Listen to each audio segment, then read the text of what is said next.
نحمده ونصلي على رسوله الكريم اما بعد فاعوذ بالله من الشيطان الرجيم بسم الله الرحمن الرحيم رب اشرح لي صدري ويسر لي امري واحلل عقدة من لساني يفقهوا قولي۔ قرآن مجید اللہ کے قریب کرنے کا ذریعہ ہے۔ خباب بن ارت نے کسی آدمی سے کہا، جتنی تمہاری استطاعت ہے اللہ کا قرب حاصل کرو، اور خوب جان لو کہ تم ہرگز کسی بھی چیز کے ساتھ اس کا تقرب حاصل نہیں کر سکتے جو اس کو اس کے کلام سے بڑھ کر محبوب ہو۔ یعنی اللہ سبحانہ تعالیٰ کا کلام یعنی قرآن مجید ایسی چیز ہے کہ جس کے ذریعے ہم اللہ تعالیٰ کا قرب حاصل کر سکتے ہیں، لہٰذا اس کو قرب حاصل کرنے کی نیت سے بھی پڑھنا چاہیے۔ رسول اللہ صلی اللہ علیہ وسلم نے فرمایا، سورۃ البقرہ پڑھا کرو، اس کا پڑھنا باعث برکت ہے اور اس کو چھوڑ دینا باعث حسرت ہے۔ تو آئیے ہم پڑھتے ہیں سورۃ البقرہ کی آیت نمبر 142 سے۔ دوسرا پارہ شروع ہوتا ہے، ارشاد باری تعالیٰ ہے، سَيَقُولُ السُّفَهَاءُ مِنَ النَّاسِ ما ولاہم عن قبلتہم التی کانوا علیہا قل للہ المشرق والمغرب یہدی من یشاء الی صراط مستقیم۔ لوگوں میں سے بے وقوف ضرور کہیں گے کہ ان مسلمانوں کو کس چیز نے ان کے قبلے سے پھیر دیا، وہ قبلہ جس پر یہ تھے۔ کہہ دیجئے مشرق اور مغرب اللہ ہی کے ہیں، وہ جس کو چاہتا ہے سیدھے رستے کی طرف ہدایت دیتا ہے۔ رسول اللہ صلی اللہ علیہ وسلم جب مکہ میں نماز پڑھتے تھے تو کعبہ اور بیت المقدس دونوں کو اپنے سامنے رکھتے تھے، یعنی اس جہت پر نماز پڑھتے تھے۔ پھر اس کے بعد ہجرت کر کے جب آپ مدینہ پہنچے تو تقریباً 16 یا 17 ماہ تک بیت المقدس ہی کی طرف منہ کر کے نماز پڑھتے رہے، کیونکہ وہ قبلہ بہت سے انبیاء کا قبلہ رہا تھا۔ پھر اللہ سبحانہ تعالیٰ کی طرف سے آپ کو بیت اللہ شریف کی طرف منہ کرنے کا حکم دیا گیا۔ اس پر یہود، منافقین اور مشرکین سبھی نے اعتراض شروع کر دیے کہ اگر وہ پہلا قبلہ درست تھا تو اسے بدلنے کی کیا ضرورت تھی، اور اگر یہ درست ہے تو اتنی دیر پھر اس طرف کیوں منہ کیے رکھا۔ تو اس کا جواب اللہ تعالیٰ نے دیا کہ یہ لوگ اپنی ناسمجھی بے وقوفی کی وجہ سے ایسی باتیں کر رہے ہیں۔ مشرق یا مغرب کی اپنی کوئی حیثیت نہیں کہ ان کی طرف منہ کرنا باعث ثواب ہے۔ مثلاً کوئی شخص یہ کہے کہ میں اس وقت مشرق کی طرف منہ کر کے کھڑا ہوں کیونکہ مشرق کی طرف منہ کرنا زیادہ ثواب کی بات ہے، تو اس بات کی کوئی حقیقت نہیں، کوئی حیثیت نہیں، کیونکہ ساری جہتیں تو اللہ ہی کی ہیں۔ اصل بات کسی بھی ڈائریکشن کو سامنے رکھنا اور کسی بھی چیز کی طرف منہ کرنا، اس کے پیچھے اللہ کا حکم ہوتا ہے جس کو ماننے کا اجر و ثواب ملتا ہے۔ اللہ کی فرما برداری ہوتی ہے، اللہ کی اطاعت ہوتی ہے جس سے انسان اجر پاتا ہے۔ مشرق و مغرب دونوں کا مالک اللہ ہی ہے، لہٰذا جب وہ جدھر ہمیں کہے کہ رخ کر لو اس کے مرضی کے مطابق رخ پھیر لینا، اس کا حکم ماننا، یہی دراصل صراط مستقیم کو فالو کرنا ہے۔ اور پھر جس کو اللہ چاہے اسی کو سیدھے رستے کی توفیق دیتا ہے، اور جو اس توفیق سے محروم ہے وہ بیکار باتیں کرتے رہیں گے۔ تو بات یہ ہے کہ جب اللہ سبحانہ تعالیٰ کا حکم آ گیا تو کہا یہ جاتا ہے کہ پہلی نماز جو آپ نے کعبے کی طرف پڑھی وہ عصر کی نماز تھی، اور آپ کے ہمراہ کچھ اور لوگوں نے بھی نماز پڑھی۔ پھر ان میں سے ایک شخص نکلا جس نے آپ کے ساتھ نماز پڑھی تھی، اور اس کا گزر کسی مسجد والوں کے پاس سے ہوا۔ وہ بیت المقدس کی طرف منہ کیے ہوئے نماز پڑھ رہے تھے، رکوع کی حالت میں تھے۔ اس نے کہا، میں اللہ کو گواہ بنا کے کہتا ہوں کہ میں نے رسول اللہ صلی اللہ علیہ وسلم کے ہمراہ مکہ کی طرف رخ کر کے یعنی کعبہ کی طرف رخ کر کے نماز پڑھی ہے۔ یہ سنتے ہی لوگ جس حالت میں تھے، رکوع میں تھے، تو رکوع کی حالت میں ہی بیت اللہ کی طرف پھر گئے، اور پھر یہ بالکل اپوزٹ ڈائریکشن پہ تھا، یعنی شمال سے بالکل جنوب کی طرف انہوں نے رخ کر لیا۔ تو اس پر اللہ سبحانہ تعالیٰ فرماتے ہیں کہ عنقریب بے وقوف یہ اعتراض کریں گے کہ ان کے قبلے سے انہیں کس نے پھیر دیا جس پر یہ تھے، تو کہہ دیجئے کہ مشرق و مغرب اللہ کا ہے۔ یہدی من یشاء الی صراط مستقیم، جس کو چاہتا ہے وہ توفیق دیتا ہے، جس کو چاہتا ہے وہ سیدھی راہ دکھا دیتا ہے۔ اور انسان کی خوش قسمتی اسی میں ہے کہ اسے اپنی اس زندگی میں سیدھی راہ نصیب ہو جائے اور پھر اس پر چلنے کی توفیق بھی۔ اور جیسا کہ ہم جانتے ہیں کہ سیدھا راستہ وہ راستہ ہے کہ جو اللہ کا بتایا ہوا راستہ ہے، ہماری خواہشات کا بتایا ہوا نہیں۔ اور راستے سے مراد یہاں طریقہ زندگی ہے۔ پھر اور اس سے ایک یہ بات بھی پتہ چلتی ہے کہ کسی بھی چیز کے اندر تبدیلی جو ہوتی ہے وہ عام طور پر نفسوں پہ بڑی بھاری گزرتی ہے۔ کسی چیز کا، کسی کام کا وقت بدل جائے، موسم بدل جائے، گھر موو کرنا پڑ جائے، نیبرہڈ چینج ہو جائے، کوئی بھی چیز ہماری عام طور پر بھی ہماری زندگیوں میں یعنی تبدیلی کو ایکسیپٹ کرنا اتنا آسان نہیں ہوتا۔ لیکن خاص طور پر اگر دین کے معاملے میں ایک طریقے پر ہوں ہم، اور پھر اس کے بعد ہمیں کہا جائے کہ اب نے یہ نہیں یہ کرو، ساری زندگی مثلاً اگر ہم نے غلط رکوع کیا ہے اور اب ہمیں بتایا جائے کہ نہیں، یہ رکوع میں اپنے آپ نے پیٹھ بھی سیدھی رکھنی ہے، سر بھی اس کے برابر رکھنا ہے، تو وہ ہمارے لیے ایکسیپٹ کرنا، اس نئے طریقے پہ آنا ایک مشکل کام ہوگا۔ لیکن جب انسان یہ سوچ لیتا ہے کہ یہ اللہ کا حکم ہے اور مجھے تو اللہ کو راضی کرنا ہے، تو پھر اسے دیر نہیں لگتی، وہ اسی طرف گھوم جاتا ہے، کیونکہ اس کے دل میں اصل میں اللہ کی رضا ہوتی ہے جو اسے اس اطاعت پر اکساتی ہے، اللہ کی رضا کی طلب ہوتی ہے جو اس اطاعت پر اس کو اکساتی ہے۔ پھر فرمایا وَكَذَلِكَ جَعَلْنَاكُمْ أُمَّةً وَسَطًا لِتَكُونُوا شُهَدَاءَ عَلَى النَّاسِ وَيَكُونَ الرَّسُولُ عَلَيْكُمْ شَهِيدًا وَمَا جَعَلْنَا الْقِبْلَةَ الَّتِي كُنْتَ عَلَيْهَا إِلَّا لِنَعْلَمَ مَن يَتَّبِعُ الرَّسُولَ مِمَّن يَنقَلِبُ عَلَى عَقِبَيْهِ وَإِن كَانَتْ لَكَبِيرَةً إِلَّا عَلَى الَّذِينَ هَدَى اللَّهُ وَمَا كَانَ اللَّهُ لِيُضِيعَ إِيمَانَكُمْ إِنَّ اللَّهَ بِالنَّاسِ لَرَءُوفٌ رَحِيمٌ۔ اور اسی طرح ہم نے تمہیں معتدل یعنی افضل امت بنا دیا تاکہ تم لوگوں پر گواہ ہو جاؤ اور رسول تم پر گواہ ہوں۔ اور پہلے جس قبلے یعنی بیت المقدس کی طرف آپ تھے اسے ہم نے اس لیے مقرر کیا تھا کہ ہم معلوم کریں کہ کون رسول کی پیروی کرتا ہے اور کون اپنی ایڑیوں کے بل پھر جاتا ہے۔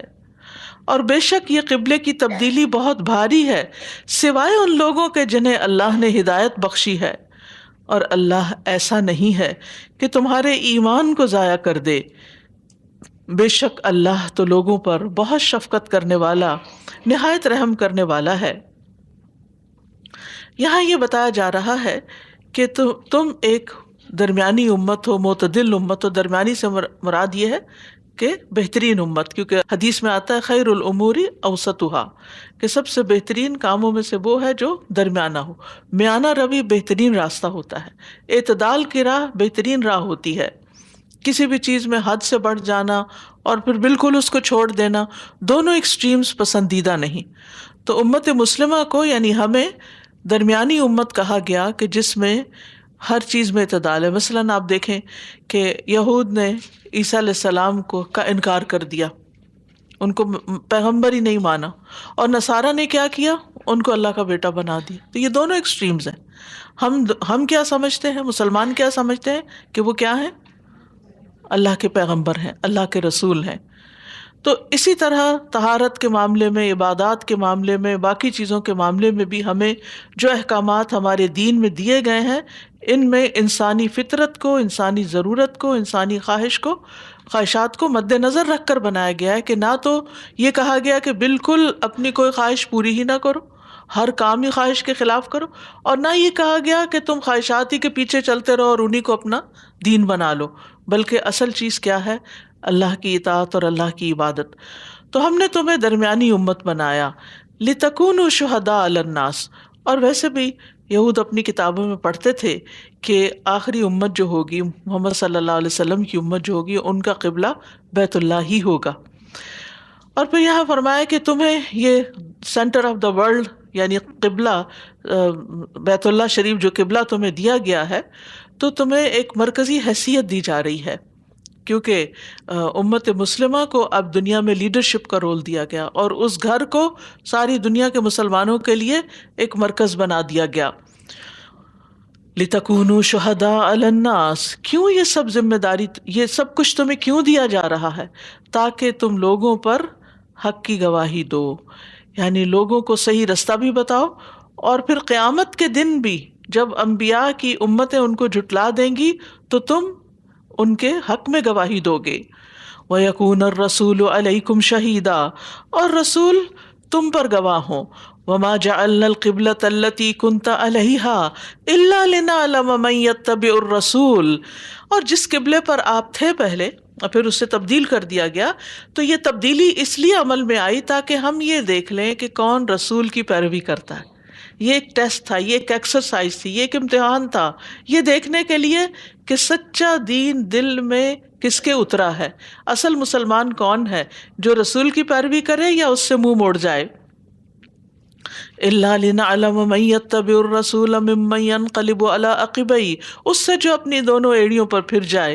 وَإِن كَانَتْ لَكَبِيرَةً إِلَّا عَلَى الَّذِينَ هَدَى اللَّهُ، اور بے شک یہ قبلے کی تبدیلی بہت بھاری ہے سوائے ان لوگوں کے جنہیں اللہ نے ہدایت بخشی ہے، یعنی جن کے دلوں میں ہدایت ہے، جن کو اللہ نے توفیق دی. ہدایت دو طرح کی ہوتی ہے نا، ہدایت توفیق اور ہدایت ارشاد. تو جس کو اللہ نے توفیق دے دی، جس کو اللہ نے رہنمائی دے دی، جس کو اللہ سبحانہ وتعالیٰ نے جس کے لیے آسان کر دیا، ان کے لیے کچھ بھی مشکل نہیں. اللہ کا حکم ہے اس طرف رخ کر لو، ادھر کر لیا، پیچھے کو کر لو، پیچھے کو کر لیا، کیا کوئی فرق ہی نہیں پڑتا، کوئی اعتراض ہی نہیں، کوئی مشکل ہی نہیں. یعنی ہماری زندگی میں عبادت کی اصل روح کیا ہے؟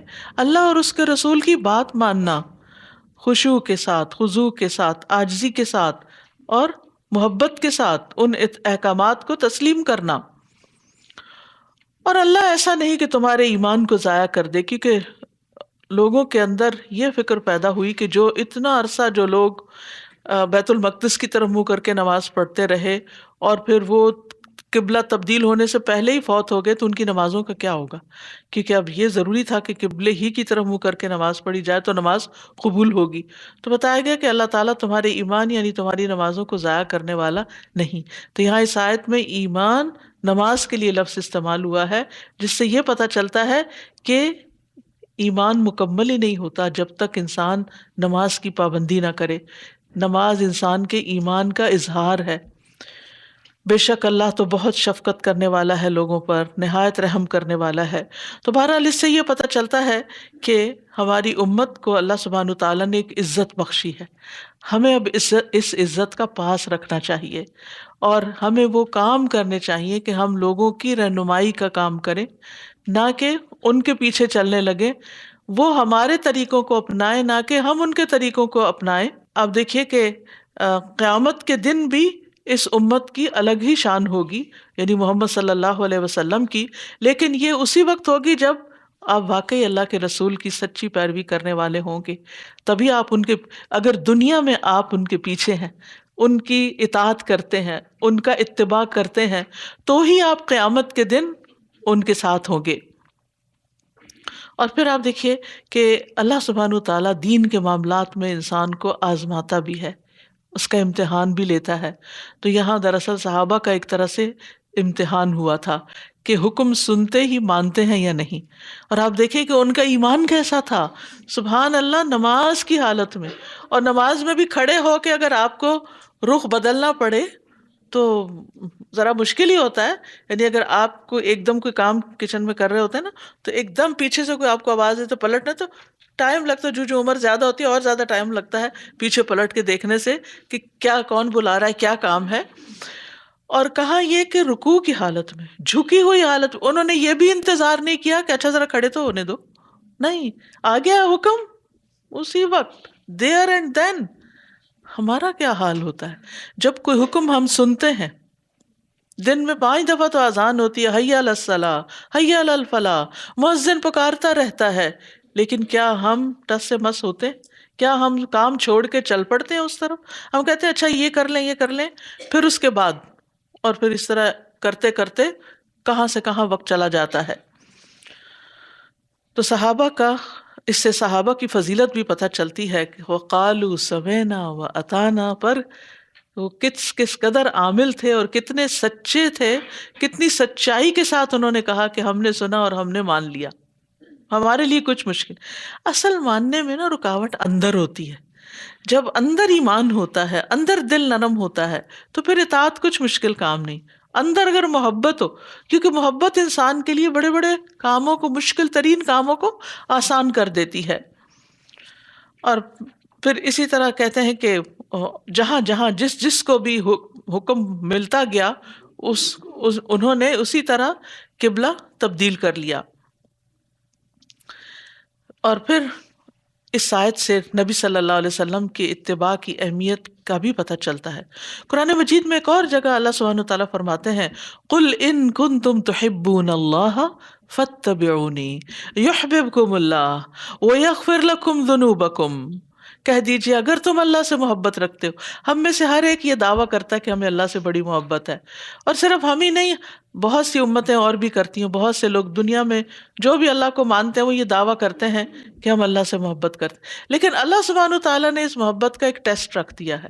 ہر محبت کا ایک امتحان ہوتا ہے، تو اللہ سے محبت کا امتحان کیا ہے کہ تم رسول صلی اللہ علیہ وسلم کی پیروی کرنے، ان کو فالو کرنے میں کتنے سچے ہو اور کتنی پیروی کرتے ہو، اور یہ ہم سب کا ایک امتحان ہے۔ جتنی جتنی ہماری نبی صلی اللہ علیہ وسلم کے طریقوں کی پیروی ہے، اسی درجے کی ہماری محبت اللہ کے ساتھ ہے۔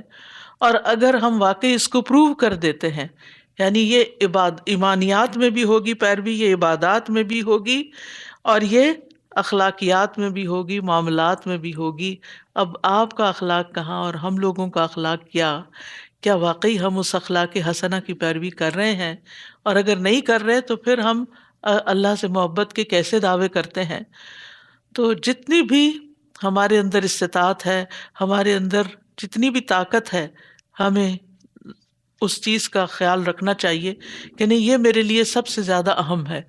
ایک طرف دنیا کے لوگوں کی خواہشات ہوتی ہیں، پیئر پریشرز ہوتے ہیں، لوگ ہم سے کچھ مطالبے کرتے ہیں، ہمارے خاندان کے لوگ، ہمارے دوست احباب، معاشرہ، سوسائٹی، جس ملک میں رہتا ہے انسان، وہاں کے کچھ تقاضے ہوتے ہیں، لیکن انسان کو ہمیشہ یہ دیکھنا چاہیے کہ اس وقت مجھے وہ نہیں کرنا جو لوگ کر رہے ہیں۔ مثال کے طور پر جیسے کھانا ہی کھانا، تو دائیں ہاتھ سے کھانا ایک سنت ہے، آپ نے اس کی تاکید بھی کی ہے، لیکن اگر آپ یہ نہیں، اس وقت تو مجھے آکورڈ لگتا ہے، سبھی لوگ کانٹے سے بائیں ہاتھ سے کھا رہے ہیں اور میں دائیں ہاتھ سے کھانا شروع کر دوں، تو نہیں، اس وقت یہی تو آپ کا امتحان ہے۔ اگر آپ کی جگہ صحابہ ہوتے تو وہ کیا کرتے؟ لوگوں کو دیکھ کر اپنا طریقہ بدل لیتے۔ تو ایک صحابی تھے، وہ کسی بادشاہ کے دربار میں گئے تو کچھ کھا رہے تھے، ان کے ہاتھ سے کچھ گرا تو انہوں نے اٹھا کے صاف کر کے اس کو کھا لیا، تو کسی نے ان کو کہا کہ تم نے یہ حرکت کی، تو انہوں نے کہا کہ کیا میں ایک انسان کی خاطر، ایک دنیا کے بادشاہ کی خاطر اللہ کے رسول صلی اللہ علیہ وسلم کی سنت کو ترک کر دوں؟ کیونکہ حکم یہی ہے نا کہ اگر کھاتے ہوئے کچھ گر جائے اس کو صاف کرو اور کھا لو، یعنی انسان کے اندر ایک عاجزی ہونی چاہیے، اللہ کے رزق کو ضائع نہیں کرنا چاہیے۔ تو کیا میں انسانوں کی خاطر اپنے نبی کی سنت کو چھوڑ دوں؟ تو بہت دفعہ ایسا ہوتا ہے نا، ہمیں پتہ ہوتا ہے یہ دین کا حکم ہے، لیکن کہتے ہیں ہے لوگ کیا کہیں گے۔ تو یہ لوگوں کا ڈر نکلنا چاہیے، کیونکہ لوگ نہیں بڑے، اللہ کے رسول بڑے ہیں، ان کا مقام زیادہ بڑا ہے، لوگ نہیں بڑے، اللہ سبحانہ تعالیٰ سب سے بڑا ہے، جس کی بڑائی کا ہم ہر وقت اقرار کرتے ہیں، اللہ اکبر اللہ اکبر، نمازوں میں اور اس کے علاوہ بھی۔ تو واقعی اللہ کو بڑا ماننا چاہیے۔ اور پھر یہ ہے کہ جو ایسا کرے گا، اللہ اس کی عبادتوں کو، اس کے جذبوں کو کبھی بھی ضائع نہیں کرے گا۔ کیوں؟ ان اللہ بالناس لرؤوف الرحیم، بے شک اللہ سبحانہ تعالیٰ بندوں پر بڑا ہی رحم فرمانے والا، شفقت فرمانے والا، بہت مہربان ہے۔ رأفت اور رحمت دو چیزیں یہاں استعمال ہوئی ہیں۔ رأفت کہتے ہیں شدید رحمت کو، باپ والی شفقت کو، اور رحیم رحم سے ہے، ماں والی شفقت جیسے ہوتی ہے۔ اللہ سبحانہ تعالیٰ ہر مثال سے اعلیٰ ہے، یہاں میں صرف لفظوں کی وضاحت کر رہی ہوں کہ دونوں میں فرق کیا ہے۔ پھر فرمایا قد نرى تقلب وجهك في السماء فلنولينك قبلة ترضاها فول وجهك شطر المسجد الحرام وحيث ما كنتم فولوا وجوهكم شطره وإن الذين أوتوا الكتاب ليعلمون أنه الحق من ربهم وما الله بغافل عما يعملون.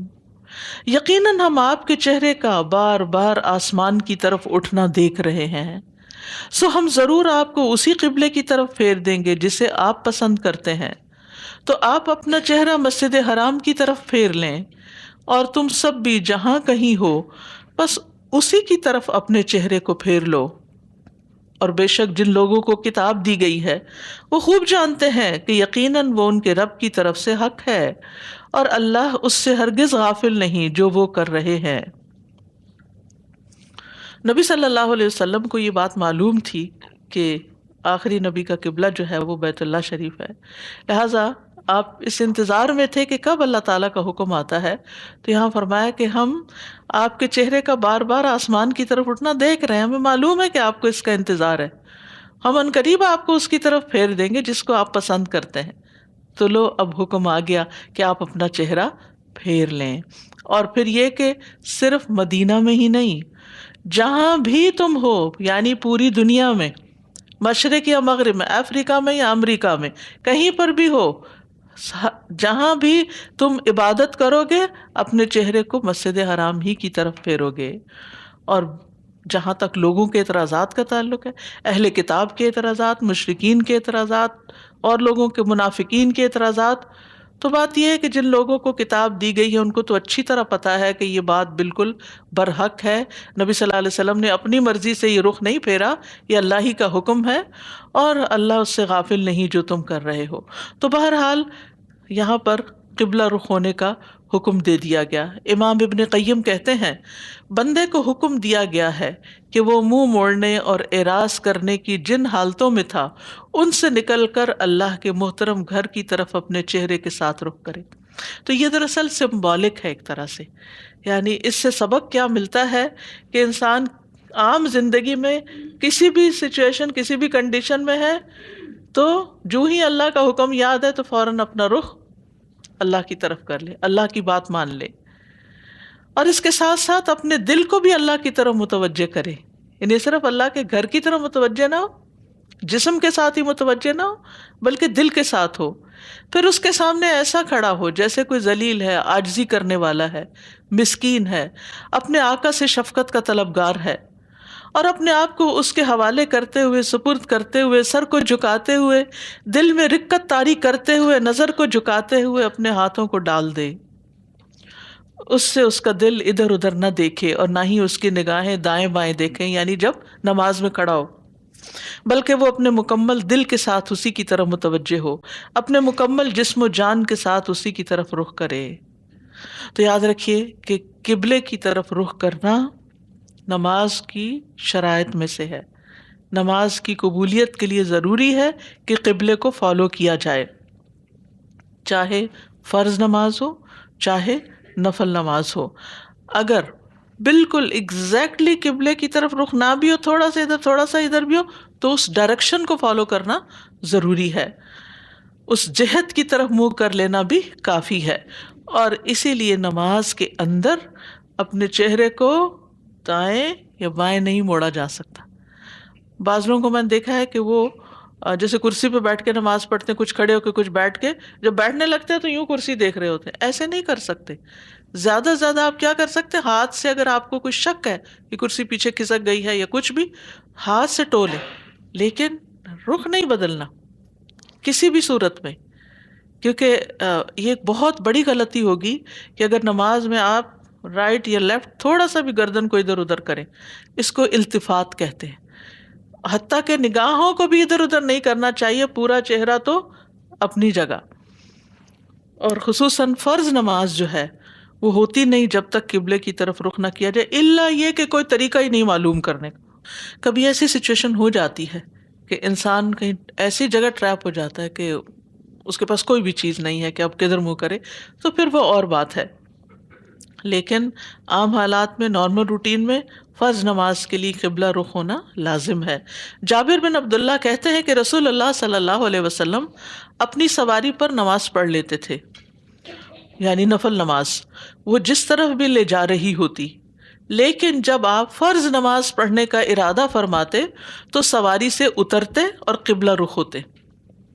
اب آپ سوچ رہے ہوں گے کہ بعض جگہ پر کھڑی کرنے کی جگہ نہیں ہوتی گاڑی، جیسے آپ ہائی وے پہ ہیں یا کچھ اور اس طرح کی سچویشن ہے، تو اس صورت میں اگر سفر میں ہیں آپ تو ظہر اور عصر کو جمع کر سکتے ہیں، چاہے ظہر کے ٹائم پہ کریں یا عصر کے ٹائم پہ۔ اسی طرح مغرب اور عشاء کو جمع کر سکتے ہیں۔ مثلا آپ سفر میں تو یہ نہیں گاڑی میں ہی بیٹھے بیٹھے فرض وغیرہ سب کچھ پڑھ کے تو گھر جا کے آرام کریں، نہیں، آپ گھر جا کے اپنی وہ دو نمازیں اکٹھی کر لیں، لیکن قبلہ رخ ہونا ضروری ہوگا، اور قیام بھی ضروری ہوتا ہے، کھڑے ہو کے نماز پڑھنا، ٹھیک ہے؟ لیکن نوافل کے لیے رخصت ہے کہ اگر نہیں بھی ڈائریکشن بدل گئی ہے کوئی بات نہیں۔ اسی طرح نوافل میں اگر آپ کھڑے نہیں بھی ہو سکتے تو بیٹھ کے بھی پڑھ سکتے ہیں۔ اہل کتاب کو تو یہ بات معلوم ہے کہ یہ بالکل حق ہے، لیکن ان کا نسلی غرور اور حسد قبول حق کی راہ میں رکاوٹ بن چکا ہے۔ پھر فرمایا وَلَئِنْ أَتَيْتَ الَّذِينَ أُوتُوا الْكِتَابَ بِكُلِّ آيَةٍ مَا تَبِعُوا قِبْلَتَكَ وَمَا أَنْتَ بِتَابِعٍ قِبْلَتَهُمْ وَمَا بَعْضُهُمْ بِتَابِعٍ قِبْلَةَ بَعْضٍ وَلَئِنِ اتَّبَعْتَ أَهْوَاءَهُمْ مِنْ بَعْدِ مَا جَاءَكَ مِنَ الْعِلْمِ إِنَّكَ إِذًا لَّمِنَ الظَّالِمِينَ۔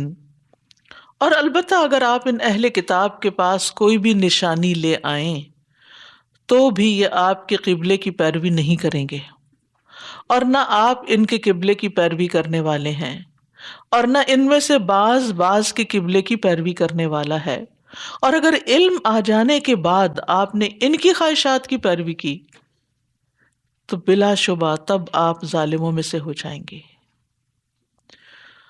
تو اس سے پتہ یہ چلتا ہے کہ انکار کرنے والوں کو کوئی دلیل فائدہ نہیں دیتی۔ جو لوگ ضد میں ہوتے ہیں ان کو آپ کتنا بھی سمجھا لیں ان کے کان پہ جوں نہیں رینگتی۔ یہاں پر فرمایا کہ اگر آپ اہل کتاب کو ہر نشانی بھی دکھا دیں کہ اللہ کا یہ حکم درست ہے، وہ پھر بھی نہیں مانیں گے۔ اور یہ جو کیفیت ہوتی ہے نا حق کو دیکھ کر پہچان کے انکار کی، یہ اللہ کی طرف سے ایک سزا بھی ہوتی ہے بندے کے لیے۔ قرآن مجید میں اللہ تعالیٰ فرماتے ہیں سورۃ الاعراف میں سأصرف عن آیاتی الذین یتکبرون فی الارض بغیر الحق وَإِن يَرَوْا كُلَّ آیَةٍ لَا يُؤْمِنُوا بِهَا۔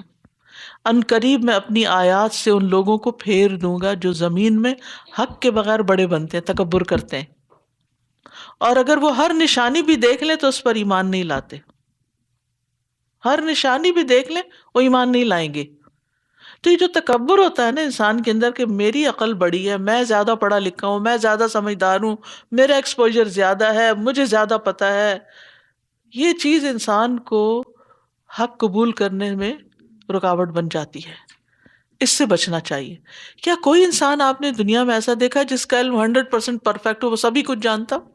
کسی بھی فیلڈ میں آپ دیکھ لیں، ماہر سے ماہر ڈاکٹر کے پاس جا کے بھی آپ کہتے ہیں سیکنڈ اوپینین بھی لے لینا چاہیے، بلکہ وہ خود بھی اور سے کنسلٹ کرتے رہتے ہیں۔ یعنی ٹاپ کلاس فزیشین کے پاس بھی جائیں تو بعض اوقات اس کو بیماری سمجھ نہیں آتی آپ کی، وہ کہتا ہے کہ فلاں سے کنسلٹ، فلاں سے یہ ٹیسٹ کرے، وہ ٹیسٹ، کتنے ٹیسٹ کرواتے ہیں؟ اگر صرف ان کا علم ہی کافی ہوتا تو مزید تو ضرورت نہ ہوتی۔ تو اسی طرح ہر شعبے کے اندر ہے، لیکن جن لوگوں کو ماننا نہیں ہوتا ان کو سارے پروف بھی مل جائے وہ پھر بھی نہیں مانیں گے۔ مثلا اگر ایک شخص کو کینسر ہو اور اس کے سارے ریزلٹس بھی بتا رہے ہو کہ کینسر ہو، پھر بھی وہ نہ مانے، وہ کہ نہیں میں تو نہیں مانتا، آپ کیسے منوائیں گے اس کو؟ ہے کوئی طریقہ؟ گلا گھونٹ کے تو نہیں منوا سکتے آپ کسی کا۔ تو یہی حال یہاں پر ہے کہ ان کو دلائل کام نہیں آتے، اور پھر اللہ سبحانہ وتعالیٰ فرماتے ہیں کہ ان کو چھوڑیں، یہ تو آپس میں بھی ایک دوسرے کی پیروی کرنے والے نہیں ہیں، ایک دوسرے کے قبلوں کو فالو نہیں کرتے۔ یہود کا قبلہ صخرہ بیت المقدس تھا اور عیسائیوں کا بیت المقدس کا شرقی جانب جہاں حضرت مریم تھی، اور وہ دونوں بھی اپنا اپنا الگ قبلہ رکھتے تھے، وہ اس پر بھی متفق نہیں تھے، تو آپ کے ساتھ کیا متفق ہوں گے؟ تو اس لیے ان کو چھوڑیے اور ان کی خواہشات کی پیروی نہ کیجیے. خواہشات ہوتی ہیں اکول ٹو دلائل. آپ کے پاس دلائل ہیں، آپ کے پاس اللہ کا حکم ہے، اور یہ صرف اپنی خواہشات کی پیروی کر رہے ہیں. تو یاد رکھیے زندگی میں جب کبھی آپ کو کسی کو بھی فالو کرنا ہو تو ضرور سوچئے کہ میں کسی کی ومز اور وشز کو فالو کر رہا ہوں، یا پھر اس کے ڈیزائرز کے پیچھے ہوں، یا اپنے ڈیزائرز کے پیچھے ہوں، یا پھر علم اور دلیل کو فالو کر رہا ہوں. کس چیز کے ساتھ میں زندگی بسر کر رہا ہوں. تو صرف ایک دین اسلام ہی ایسا دین ہے جس میں کوئی تبدیلی نہیں ہوئی، اور اس میں جو بھی حکم آپ کو کسی بھی کام کے کرنے کا دیا جاتا ہے اس کے پیچھے گہری حکمتیں اور اس کے ساتھ ساتھ سچائی بھی موجود ہے کہ وہ واقعی اللہ کی طرف سے آیا ہے. اور پھر یہاں عمومی طور پر بھی علم والوں کو خواہشات کی پیروی سے منع کیا گیا ہے کہ جب ایک حق بات پتہ چل جائے تو اسی کو اختیار کیا جائے، ورنہ خواہشات میں پڑنے سے دین کا نقصان ہو جاتا ہے. رسول اللہ صلی اللہ علیہ وسلم نے ایک دن فرمایا، تمہاری اس وقت کیا کیفیت ہوگی جب کہ دین خلط ملط ہو جائے گا، یعنی دین میں اپنی پسند کی باتیں شامل کر لی جائیں گی، خواہشات کا غلبہ ہوگا، بھائی بھائی میں اختلاف ہوگا، اور بیت العتیق یعنی خانہ کعبہ کو آگ لگا دی جائے گی. یعنی اس قدر فتنے حد سے بڑھ جائیں گے. نبی صلی اللہ علیہ وسلم نے فرمایا، مجھے تمہارے متعلق سب سے زیادہ اندیشہ ان خواہشات کا ہے جن کا تعلق پیٹ اور شرمگاہ سے ہے، کہ یہ دو خواہشات میں تم حلال حرام کی پرواہ نہیں کرو گے، اور اپنی مرضی پر چلنے کی گمراہی کا بھی اندیشہ ہے. تو اس دنیا میں اصل امتحان ہمارا کیا ہے کہ ہم اپنی مرضی پہ چلتے ہیں یا رب کی مرضی پہ چلتے ہیں. اپنی مرضی پہ چل کے اپنے آپ کو راضی کر لیتے ہیں، خوش ہو جاتے ہیں، رب تو خوش نہیں ہوتا. رب کو راضی کرنے کے لیے رب کی رضا کے کام اختیار کرنا ضروری ہے. اور پھر یہاں کہا گیا کہ آپ ظالموں میں سے ہوں گے. نعوذ باللہ، نبی صلی اللہ علیہ وسلم خواہشات کی پیروی نہ کرتے تھے نہ کرنے والے تھے. آپ کو خطاب کر کے امت کو سمجھایا جا رہا ہے کہ جو بھی اپنی خواہشات کی پیروی کرے گا وہ دراصل اپنے آپ پہ ظلم کرے گا. الذین آتیناہم الکتاب یعرفونہ کما یعرفون ابناءہم وان فریقا منہم لیکتمون الحق وہم یعلمون. جن لوگوں کو ہم نے کتاب دی ہے وہ اس رسول کو اس طرح پہچانتے ہیں جس طرح اپنے بیٹوں کو پہچانتے ہیں، اور بے شک ایک فریق ان میں سے لازماً حق کو چھپاتا ہے، یعنی علماء کا گروہ، حالانکہ وہ جانتے ہیں، علم آنے کے بعد بھی وہ حق کو چھپا رہے ہیں. یعنی تحویل قبلہ کے حق کو پہچانتے ہیں اور رسول کو پہچانتے ہیں، لیکن اس کے باوجود بھی وہ انکار کرتے ہیں. اصل میں تمام انبیاء سے یہ وعدہ لیا گیا تھا کہ وہ نبی صلی اللہ علیہ وسلم پر ایمان لائیں، یعنی وہ اپنی امتوں سے یہ عہد لیں کہ وہ نبی صلی اللہ علیہ وسلم کی زندگی، یعنی ان کی زندگی میں اگر نبی صلی اللہ علیہ وسلم کا ظہور ہوتا ہے تو وہ ان پر ایمان لائیں. اس لیے تورات اور انجیل وغیرہ میں آپ کا ذکر موجود ہے، لیکن عمومی طور پر لوگوں کا رویہ یہی رہا کہ پہچاننے کے باوجود حسد کی وجہ سے آپ کا انکار کر دیا. محمد بن سلمہ سے مروی ہے، وہ کہتے ہیں بنو عبد الاشہل میں صرف ایک ہی یہودی تھا جس کا نام یوشا تھا. تو میں نے اسے کہتے ہوئے سنا جبکہ میں اس وقت ایک لڑکا تھا، صرف تہبند ہی باندھتا تھا، کہ تمہارے اوپر ایک نبی کے خروج کا سایہ ہو چکا ہے جو اس گھر کی طرف سے مبعوث کیا جائے گا. پھر اس نے بیت اللہ کی طرف اشارہ کیا. تو جو اس سے پالے اسے چاہیے کہ اس کی تصدیق کرے. یہ نشانیاں تھیں آپ کے آنے کی. تو وہ اپنے جیسے ہم عمر لڑکوں کو بتا رہا تھا کہ یہ ہونے والا ہے، یعنی اس کا مطلب ہے کہ بچے کو پتا تھا کہ ایک آخری نبی آنے والا ہے. تو جب رسول اللہ صلی اللہ علیہ وسلم مبعوث کیے گئے تو ہم نے اسلام قبول کر لیا، اور وہ ہمارے ہی درمیان تھا، لیکن حسد اور سرکشی کی بنا پر مسلمان نہیں ہوا. ضد میں آ گیا کہ پیغمبر ہماری قوم میں سے کیوں نہیں آئے. الحق من ربک، الحق من ربک. حق کیا ہوتا ہے؟ حق کون سی بات حق ہوتی ہے؟ جو رب کی طرف سے ہوتی ہے. فلا تکونن من الممترین، تو آپ ہرگز شک کرنے والوں میں سے نہ ہوں. یعنی جو آپ کو کہا جا رہا ہے بالکل درست کہا جا رہا ہے، اس لیے آپ اطمینان قلب کے ساتھ اس کی پیروی کریں. وَلِكُلٍّ وِجْهَةٌ هُوَ مُوَلِّيهَا فَاسْتَبِقُوا الْخَيْرَاتِ أَيْنَمَا تَكُونُوا يَأْتِ بِكُمُ اللَّهُ جَمِيعًا إِنَّ اللَّهَ عَلَى كُلِّ شَيْءٍ قَدِيرٌ۔ اور ہر ایک کے لیے ایک سمت ہے جدھر وہ رخ کرتا ہے، تو تم نیکیوں میں سبقت کرو، جہاں کہیں بھی تم ہوگے اللہ تم سب کو لے آئے گا، بے شک اللہ ہر چیز پر خوب قدرت رکھنے والا ہے۔ یہاں یہ بتا دیا گیا کہ ہر شخص کسی نہ کسی چیز کی طرف رخ کیے ہوئے ہے۔ ہر انسان کی زندگی میں ایک سینٹر آف لائف ہے، یعنی ہر انسان کی زندگی میں ایک ایسی چیز ہوتی ہے کہ جس کی طرف وہ بار بار پلٹتا ہے، بار بار رخ کرتا، جیسے ایک بچہ ہوتا ہے تو بار بار کس کی طرف پلٹتا ہے؟ ماں کی طرف پلٹتا ہے۔ اسی طرح جب بڑے ہوتے ہیں تو پھر پرائرٹیز اور تبدیل ہوتی جاتی ہیں، لیکن یہ سب کے اندر اللہ نے ہم کو پیدا کیا نا، وہ ہماری نفسیات ہم سے زیادہ جانتا ہے کہ ہم کیا ہے۔ پھر اسی طرح بحیثیت قوم بھی، ہر قوم کی ایک پرائرٹی ہوتی ہے، ان کی بھی ان کے اپنے گولز ہوتے ہیں، ان کے مقاصد ہوتے ہیں زندگی میں۔ انہوں نے اپنے یعنی ہر قوم اور ہر گروہ کی جو لیڈرشپ ہوتی ہے وہ اپنے فالوورز کو ایک ویژن دیتی ہے کہ یہ تم کو کرنا ہے، تو وہ سب اسی کے لیے کام کر رہے ہوتے ہیں۔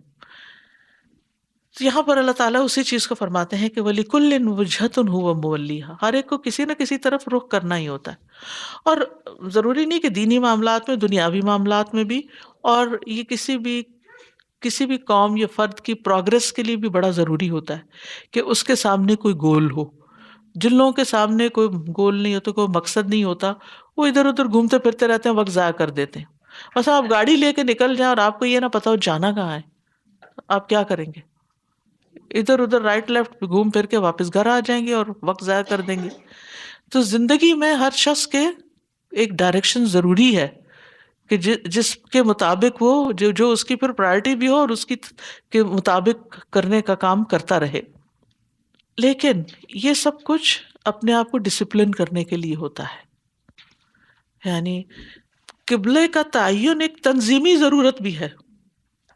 ہم قبلے کی عبادت نہیں کرتے، ہم خانہ کعبہ کو نہیں پوجتے، ہم اس کے رب کو پوجتے ہیں۔